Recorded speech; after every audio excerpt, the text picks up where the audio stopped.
Hey, good morning. What's up, Facebook? Hey, I just wanted to come to y'all and share something with y'all. Hey, y'all know we live in a very, very competitive society. I mean, it's just competition all around us. At home, at work, in marriages, in relationships. A lot of times, the man is competing against the woman. I mean, maybe that ain't the case with you guys, but sometimes that's the case in certain, relationships. And I realized the other day, I was on my way to work, and no matter how much competition is all around me, I know for a fact that I'm my biggest or my worst competition. Maybe even my only competition. Hey, what's up, Nat? Good morning. I may be my only competition. And the reason why I say that is because every day I'm competing against me, and I don't even realize it. I don't even realize that I'm competing against my fears, or I'm competing against my inadequacies, or I'm competing against possibly my success. That could be a competition too.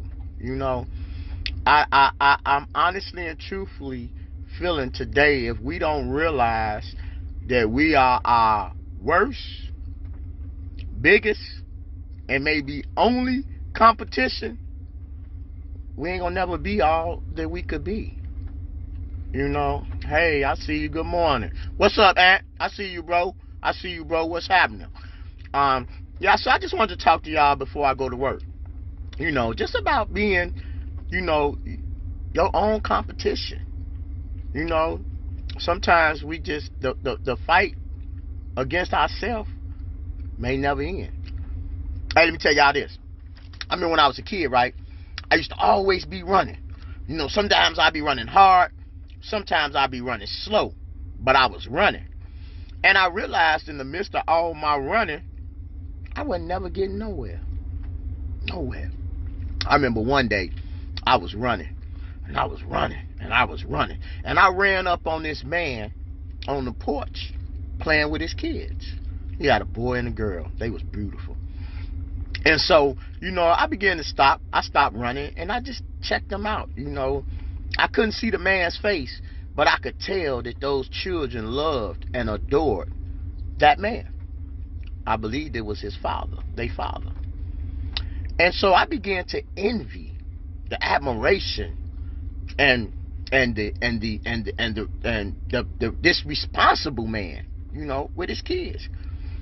And when that man seen me sitting there envying him and admiring him, he just took off the porch and ran straight at me.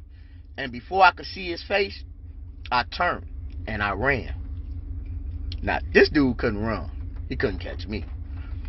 So I outran him, turned the corner. And when I turned the corner, I came up on another porch. And it was a man and a woman sitting on a swing, just rocking back and forth and, probably doing what couples do or saying what couples say or feeling the way couples feel. And I began to watch it, and I began to admire and envy that man's accountability, the accountability that he had for that woman and with that woman.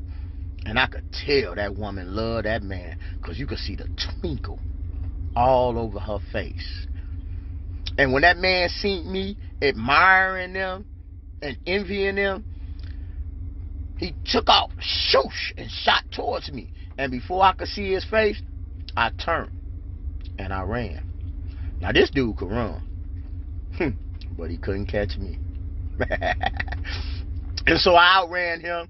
I jumped over some bushes and hopped over a gate, and I was hiding in this corner. And I heard this loud jubilation over my head. So I looked in the window, and when I looked in the window of this church, it was this man standing before this congregation. And everybody was holding on to his every word. And everybody was just excited and motivated and inspired by the spirit within this man. Man, you know, I began to envy him, and I began to just admire his availability. Just the fact that he made himself available for all those people. It's not easy to do. And when this man, this available man, seen me admiring all that, he just shot out the church door. And before I could see his face, I turned and I ran. Now, in the midst of all my running, I ran myself straight into prison. A 50-year prison sentence. And I was tired. I was tired of running. But I didn't know what else to do. And I'm sitting in this cell all by myself in a 4-corner cell. I'm in one of the corners all by myself. At least I thought I was. In the other 3 corners, I began to hear somebody breathing. And it was dark, and I couldn't see their face. And as they began to come towards me, of course, as usual, I was prepared to run. But for the first time in my life, I was in a place where I couldn't run. I had to face what was before me. And as these 3 breaths, all I could say, breathing, came towards me, and they got closer and closer, you know what I noticed? I noticed that they walked like me. And they talked like me. And they looked like me. And when they got up on me, I realized that all 3 of those men was me. And you know what they revealed to me? They revealed to me that they had been chasing me all my life so I could become the man that I was created to be. You see, I was created to be a responsible father to my 2 kids. I was created to be an accountable mate or husband or friend to the woman in my life. And I was created to motivate and to inspire people. God created me for that. But they could never get me to be who I was called to be because of me. Hey, I ain't running no more, y'all. I know that I'm my biggest competition. And I'm ready to face me first and life second, head on. Look out. Here I come. Here I come. You know what? The biggest thing that I realized, I think a lot of times we think we be running from responsibility or accountability or availability. But in actuality, we just running from who we were truly created to be. Wow. Man, I hope I bless somebody with that. I hope I bless somebody with that.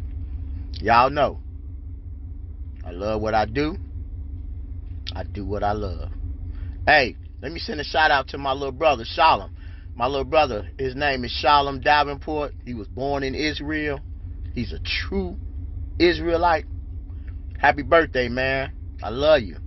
Enjoy.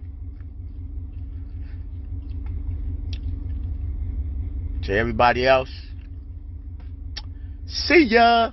I'm out of here. Love you.